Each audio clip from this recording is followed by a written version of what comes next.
now.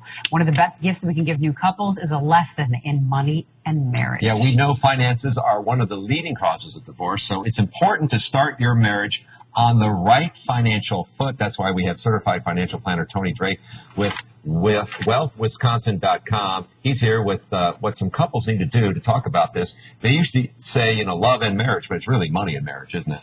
It really is. Fish has finally given us these beautiful forecasts. It means it's wedding season here in Wisconsin. Oh, yeah. And unfortunately, it's the #1 cause for divorce. So I think it's important to start off on the right foot. Biggest thing is to work on it together. You can't keep anybody in the dark. You have to come at it as a team and keep everybody in the know. So how do you find financial harmony in the relationship? Like, what do you do? I think there's a couple steps we look at. The first thing is really creating a partnership there, having both people involved. It's pretty common when we deal with our clients that one of the two says, hey, I deal with the finances, I'm better at that.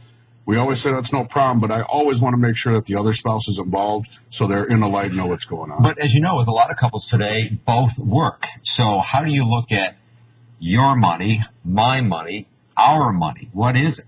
I really recommend that we keep money together.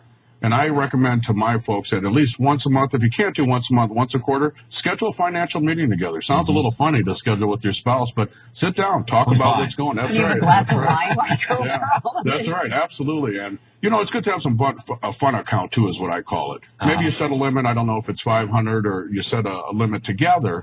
But then that way you don't feel trapped or controlled by the money. You have some money you can spend whenever you want. You don't have to worry about asking for permission. One of the points is ensure equal access. Yeah. I think that a lot of people, if you get into this is my money, this is your money, you have one that's making more than another individual, isn't that friction there too? It's a big friction. So that's why we really want to make sure everybody has the usernames, passwords to all the accounts, has access to them. Again, typically someone's going to pay the bills more than others, but, have that monthly meeting or at least a quarterly meeting to update your spouse on what's going on. The other thing, too, about knowing where all the money is, and I was making fun of the Dow because I know it's in record territory today, but people have 401ks, their retirements. Both couples need to know about that because if something were to happen to one couple, you'd want to know sort of where the money is. Where are the accounts? What do we have and how do we pay the bills? So even if you're not in charge of it, you should know about it, right? Absolutely. There's some great tools nowadays. You can get it right on your smartphone or from the computer like Mint.com. There's several of them out there. It'll pull all your accounts into one login. So with a simple login, you can see where everything is and know exactly what you have. Last minute. Is it too late? Never too late. So if you haven't started Never this too and you've late. been married 10 years? Yeah, I hope you're not I hope none of the viewers are in a relationship where they're trapped financially or not in the dark. But if you are, start talking about it. Open up the communication. It'll make a big difference.